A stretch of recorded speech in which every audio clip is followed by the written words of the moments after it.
All right, welcome to Sheil Kapadia's Midseason Superlatives. I am not Sheil Kapadia. Zach Berman is also not Sheil Kapadia, so I am curious what we're doing here. I was told it was some kind of awards, so I dressed up.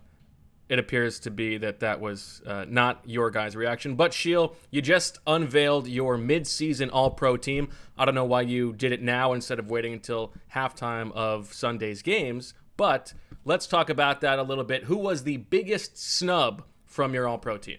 Biggest snub. There were a lot of these. I would say the biggest one was a rookie. And you think rookie, you don't think All-Pro. Jamar Chase, I left out. And that was difficult because when a week ago, my editor asked, hey, who are some guys who you think are going to be on there? We'll get the graphic or whatever. I don't know what goes on behind the scenes. You guys don't know. Wait a second. You gave them a graphic to work on and then didn't follow through? No, but I was trying to come up with Nick because I hadn't even thought about this yet. You know me, I wait till the last second for everything, including this video. I was literally taking notes a minute before we started recording because I had no idea what we were going to talk about. But Jamar Chase was tough. He was one of the names I gave my editor, but then I looked at it and I'm doing 11 personnel All-Pro team. And so I've got Cooper Kupp. He's just dominating every statistical category. He's got to be on there.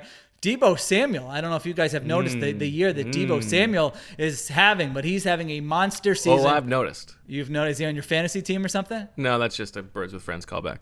Oh, okay. He did it against the Eagles as well. He had a big game against the Eagles. He did. And then last week against the Bears, he kind of put the offense on his back. I don't know if they win that game without him. And so Deebo Samuel had to be on there. And then so it was down to Devontae Adams, like the OG wide receiver, or Jamar Chase. And so if it's close, I like to go with the old guy. The young guy's going to have more opportunities. But I just felt like they've been two very different wide receivers. Adams is consistent, picking up first downs, Mr. Reliable, and Jamar Chase has been like this big play machine. So ultimately, I went with Devontae Adams over Jamar Chase. And so did you get any negative feedback from the designer who went ahead and made a Jamar Chase graphic on your behalf? I don't know. With that, that conversation we can revisit next week. I turn it in, and then I say, I don't want to hear anything more about this. I'm moving on. Now maybe Jonathan Allen fits this category, but I'm curious who's the surprise inclusion? Who's the one who, when people look at that list, they're gonna say, I didn't know that guy was that good this year. Every year for like a decade. That might be too many years, but Geno Atkins was on these lists, and people were like, you don't watch the Bengals enough, but Geno Atkins is one of the best players in football. Who's the guy on your list who's the big surprise? In this one, this isn't going to relate to really how you asked that question, Zach, but my biggest surprise was at tight end because the tight ends are having a terrible year. No one's playing that great at tight end. Generational tight end is. Okay, who do you think the tight end should have been for this team? Kyle Pitts. Bo? Tay Gowan? No. So my tight end I ended up going with was Mark Andrews. Listen. Okay. It's not a great group. You can't go like Travis Kelce still leads some of the counting stats, but we've all been watching the Chiefs. A big problem is they can't figure out how to get the old Travis Kelce. But this is like the Michael Jordan MVP discussion. Like, isn't Travis Kelce still the best tight end in the league? I don't know, but you'll have to read the article on The Athletic. But I think there's some supporting evidence that Andrews has been a better player. I think you're right. If you're asking 32 teams, who do you want right now? They would pick Travis Kelce, but that's not the point of the exercise. It's who's performed the best through the first 8 weeks of the season. So ZB, I did think about Kyle Pitts. He did not do much last week. I think if he had this is how it goes with the midseason All-Pro teams. It's like 1 week can really change it one way or the other. So going into week 8, I thought I was leading Kyle Pitts. He didn't do much. Mark Andrews, if you look at it on a per game basis, he ended up being the guy. By the way, it's typical of Sheil to break the tight end tie by going with the Raven. Right, that's something that's that one of two Ravens. That's a good point. Justin that's the Tucker, place where he is willing to be the homer. Okay, enough of like the free publicity for an article that you published. Let's back off the All-Pro team for a second. I want to know, 10 years from now, our memories are fading, right? Who knows what we're going to remember? What is the one moment from the first half of this NFL season that you are sure that you will remember 10 years from now? All right, now again, I had 2 minutes to prep for this, so this is really, you go with what is popping in your head. There's only one thing in my mind. There's only one thing in my mind, and it might be because a friend sent me, a couple people did this as their Halloween costume, and that's Urban Meyer at the bar.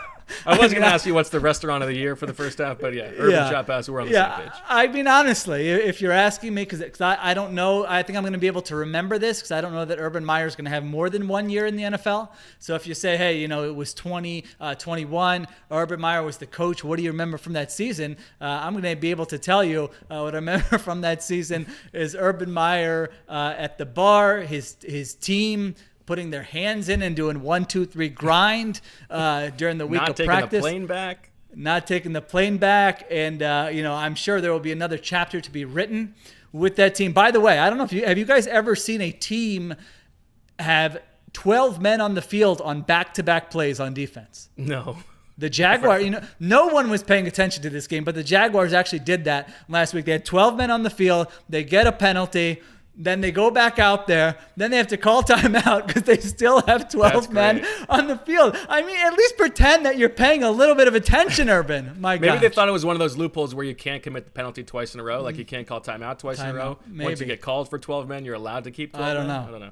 My moment on the field, I'll let you think about that for a second. My on the field moment, and I don't know if this is a good one, but I feel like the Justin Tucker 66-yard field goal at the buzzer. I mean, that was one that kind of stood out in my mind, but it feels like we still need that moment for this year. Zach, did you have anything on that? I would go Tucker. I would go with the game-winning field goal. Okay. Now my question though is that when the Geno Atkins Appreciation Society meets, right, the group of people who really know what's going on, like everyone else is all in the J.J. Watt because they see him on the commercials, but if you are watching the All 22. You know that Geno Atkins is a stud, right? So when that group is meeting, what are they discussing right now? What's the trend going on in the NFL that if you know, Football nerd trend. Yeah, I like it.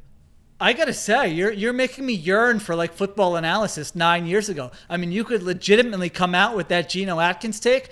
People, okay, this guy knows what he's talking about. Good take. Now it's like that's not RPO, that's play action. That's not play action, that's an RPO. That's not too high. The safety came down. There's 40. You guys seen Tyson Alualu this year? Yeah, there's 40 film grinders. Everybody, they're every different metric. So yeah, it's kind of hard to be the football nerd now and really be creative with it.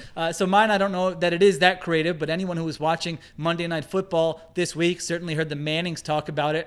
And it is this infiltration of the too high coverages. And it is defensive coordinators saying, we're going to do anything we can to not give up the explosive play. When Patrick Mahomes hands the ball off to Darrell Williams, that's going to be a win for us. Regardless, it's challenging quarterbacks to be patient, take the easy throws, complete a lot of passes. I think that's the trend we kind of expected coming into the season, and I do think that has that has been the trend through 8 weeks of the season. And, in some respects, you see a team like the Chiefs that they are struggling offensively, and it is, it's not just that, but certainly that is a part of it. They're not producing those explosive plays that they have in the past. So that would be what I would say. All right. Well, that'll do it for Sheil Kapadia's mid-season superlatives. Of course, you can read that story on The Athletic. You can follow Sheil on Instagram, @Sheil Kapadia. You can follow Zach on Twitter, @ZBerm. And if you want to hear us talk about Tay Gowan some more, you can subscribe to Birds with Friends on YouTube or at theathletic.com/birdswithfriends for a nice deal.